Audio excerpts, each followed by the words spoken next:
Bonjour tout le monde! Aujourd'hui, on fait une petite explication bien spéciale de la fameuse page 3 de notre boîte à outils.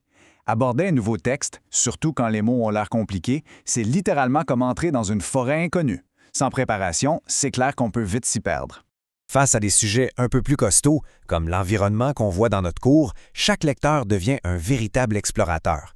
Puis pour traverser cette jungle de mots sans tourner en rond, ça prend le bon équipement.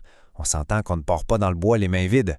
Alors, on ouvre notre sac à dos d'explorateur. Qu'est-ce qu'on y trouve? 3 stratégies super simples, mais absolument essentielles. D'abord, on a le surligneur, qui va être notre puissante lampe de poche. Ensuite, l'annotation, pour laisser des traces sur notre chemin. Et finalement, la recherche, notre boussole de survie.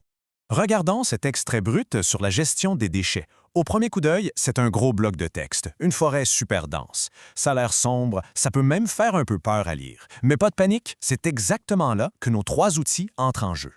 Première étape, on sort la lampe de poche, le surligneur. L'idée, c'est pas de tout colorier, mais de faire ressortir les mots-clés, comme l'expression « préoccupation majeure ».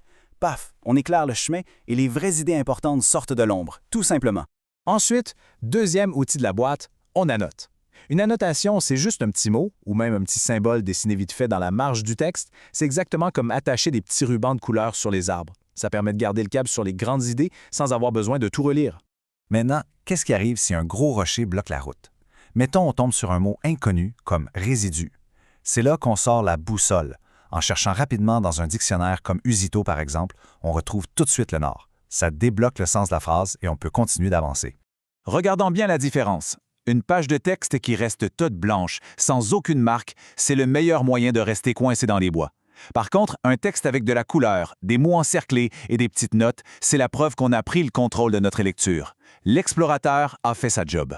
En résumé, avec ce trio magique en main, c'est-à-dire surligner, annoter et chercher, aucun texte n'est trop difficile. On a tout ce qu'il faut directement sur cette page 3 de nos stratégies. Reste plus qu'à savoir quel texte va être notre prochaine grande exploration.